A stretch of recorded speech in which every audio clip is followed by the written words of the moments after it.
Gênesis 22 traz uma narrativa muito conhecida pela igreja. Deus pedindo a Abraão que sacrifique seu único filho, Isaque, o filho amado, que leve-o para o monte e o sacrifique em holocausto. Você já parou para pensar por que Deus está pedindo isso a Abraão? Por que depois de tantos anos de espera, Abraão e Sara, a Sara era estéril, Abraão e Sara não podiam ter filhos. Deus promete um filho.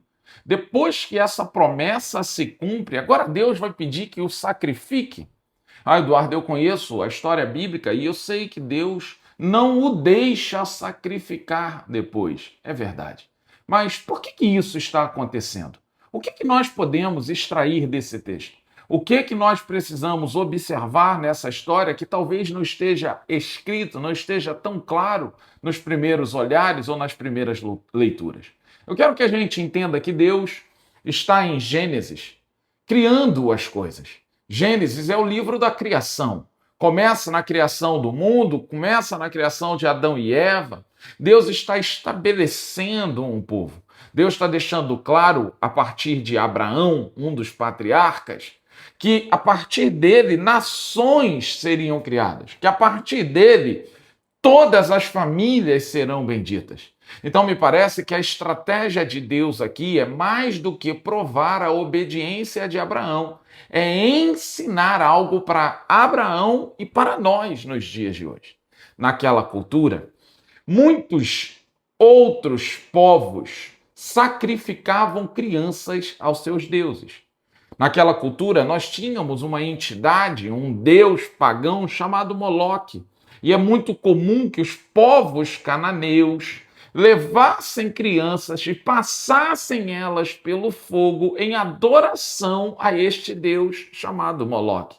O deus Baal também, em algumas exceções, isso era muito comum acontecer. O deus Quemos, né, o deus de Moabe, também lá no livro de 2 Reis, capítulo 3, nós vamos ver o rei de Moabe sacrificando o seu próprio filho em desespero, provavelmente ligado a um culto que era feito através do sacrifício de crianças. Então observa que Deus está pedindo a Abraão que fizesse algo muito parecido do que acontecia para os outros deuses pagãos.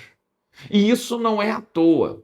O que Deus está querendo mostrar é que o que os outros deuses exigem, ele fornece. O que os outros deuses exigem de sacrifício, vamos lá, do homem, Deus dá o próprio filho como sacrifício. Então ele está querendo mostrar, aqui tem uma ação pedagógica, é isso que eu quero que você entenda. O que é Gênesis 22? Gênesis 22 é um apontamento profético para Jesus Cristo. Gênesis 22 está dizendo o seguinte: nas outras culturas, os homens sacrificam os seus filhos para adoração ao seu Deus. No relacionamento com o Deus de Israel, o Deus de Israel sacrifica o seu próprio filho por amor ao homem. Observa a inversão. Nas outras culturas, os outros deuses, os outros povos sacrificam o seu filho por adoração à sua divindade. Para o Deus de Israel, o Deus de Israel sacrifica o seu próprio filho por amor ao seu povo. Observa que Gênesis 22, verso 12, o Deus que pediu que ele sacrificasse o filho vai falar com ele: não estenda a sua mão sobre o menino, não faça nada, porquanto agora sei que temes a Deus e não negaste o teu filho, teu único filho. Deus está falando: agora eu já te provei, agora eu já sei o quão obediente você é. Agora eu já vi onde está o seu coração. Agora eu já vi que a sua adoração não mede esforços. Agora eu já vi o que você está disposto a sacrificar. Só que nesse relacionamento, verso 13, Abraão levanta os olhos e tinha um carneiro atrás dele, travado pelas suas pontas no mato. Abraão foi, tomou o carneiro, ofereceu em holocausto em lugar do seu filho. Aqui o que o texto está mostrando é: a gente está sacrificando, a gente está disposto a sacrificar. Mas o sacrifício perfeito vai ser feito por Deus, que vai dar o seu próprio Filho, que é Jesus Cristo, para morrer na cruz do Calvário. Observa que o texto está, de uma forma bem pedagógica, apontando para o Novo Testamento que vai ser feito na cruz do Calvário. Mas o texto também está refutando naquela cultura a necessidade de sacrifícios humanos, de sacrifícios de criança. Observa que Deus gosta dessa estratégia em Êxodo, quando ele vai fazer as pragas para a liberação do povo do Egito, ele faz na mesma lógica. Ele manda as rãs para mostrar que se eles adoram uma divindade que tem o formato de uma rã, o Deus de Israel é muito maior do que ela. Se eles adoram as imagens, as divindades que se assemelham aos piolhos, às rãs, às cobras, Deus é muito maior do que elas. Se eles idolatram o rio Nilo, Deus é capaz de ferir o rio Nilo. Observa que o texto de Gênesis 22 não quer só contar uma história, ele quer fazer um apontamento profético para Jesus Cristo e ele quer mostrar que Deus está refutando a tentativa de eleger outros deuses. Esse Abraão, que foi chamado a sair da sua terra, da sua parentela, está crescendo no desenvolvimento com Deus.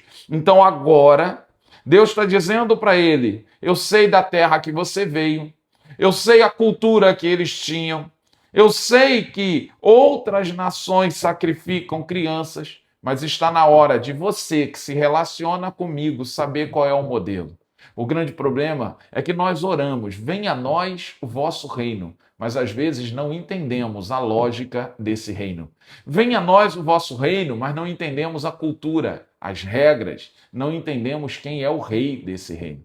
Então, às vezes, mudamos de reino, mas não mudamos de mentalidade. Mudamos de reino, mas não mudamos de postura. Mudamos de reino, mas trazemos cultura de reinos anteriores, de reinos estrangeiros, para um reino de Deus. Que a gente possa refletir sobre Gênesis 22. Que a gente entenda que todo sacrifício que era necessário fazer já foi feito na cruz. Mas que a gente entenda que a todo tempo, não foi só com Abraão. Existe uma cultura local, existe uma cultura mundial que está tentando concorrer com a verdade bíblica. A pergunta que fica é, nós somos guiados pela cultura ou nós somos guiados pela verdade? Nós somos movidos pelo que os outros povos estão fazendo ao nosso redor ou nós somos movidos pelo que a palavra de Deus diz que devemos fazer? Onde está a condução das nossas vidas? Será que os nossos olhos não estão tão distraídos que nós estamos tentando sacrificar aquilo que Cristo nunca pediu para sacrificar?